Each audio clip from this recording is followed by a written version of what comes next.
আমরা এখানে এসেছি আমাদের প্রয়াত নেতা শহীদ রাষ্ট্রপতি জিয়াউর রহমান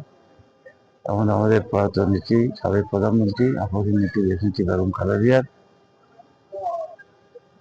আত্মার মাগফিরাত কামনা করে এখানে ওনাদের কবর জিয়ারত করার জন্য। তো আজকে যেহেতু শুক্রবার এবং রমজানের তৃতীয় দিন, অতএব রমজান একটা বরকতের মাস, একটা গুরুত্বপূর্ণ মাস, আবাদত এবং আল্লাহর কাছে প্রার্থনা করবো, আল্লাহ সে প্রার্থনা মঞ্জুর করে। শুক্রবারও সাপ্তাহিক দিনগুলোর মধ্যে সবচেয়ে একটা গুরুত্বপূর্ণ দিন। ওই হিসাবে আমরা রমজানের শুক্রবারে আমরা আমাদের আবেগ থেকে এসেছি আমাদের মৃত্যুর জন্য আল্লাহ কাছে কামনা করার জন্য, আল্লাহর কাছে হাত তুলে দোয়া করার জন্য। আল্লাহ আমাদেরকে দুনিয়াতে ওনারা যেভাবে সম্মান নিয়েছিলেন, যেভাবে সম্মান নিয়ে দুনিয়া থেকে বিদায় নিয়েছেন, আল্লাহ রাব্বুল আলামিনের দরবারে আখিরাতেও যেন ওনারা সম্মানের সাথে থাকেন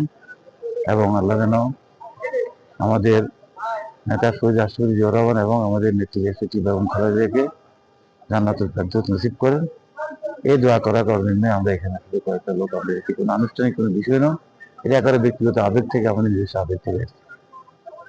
এখন আমি মনে করি 70 বছর পর আজকে যে বিএনপি, যে জনগণ বিএনপিকে রাষ্ট্র পরিচালনার দায়িত্ব দিয়েছে এবং আমাদের নেতা শহীদ রাষ্ট্রপতি জিয়াউর রহমান এবং আমাদের নেত্রী দেশনেত্রী বেগম খালেদা জিয়ার সুসন্তান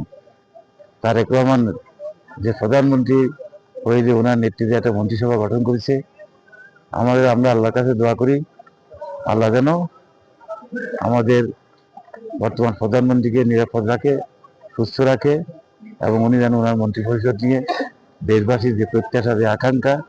সে আকাঙ্ক্ষা পূরণ করে ওনার বাবার, ওনার মায়ের স্বপ্নের যে একটা সুন্দর বাংলাদেশ, যে বাংলাদেশে হিংসার বিদ্বেষ থাকবে না, সকল মানব ধর্ম বর্ণ নির্বিশেষে, ধর্মমত নির্বিশেষে দেশকে ঐক্যবদ্ধ রেখে দেশকে এগিয়ে নেওয়ার জন্য এবং শান্তিপূর্ণ সুশৃঙ্খল একটা জাতি হিসেবে নিজেকে দুনিয়ার কাছে প্রতিষ্ঠিত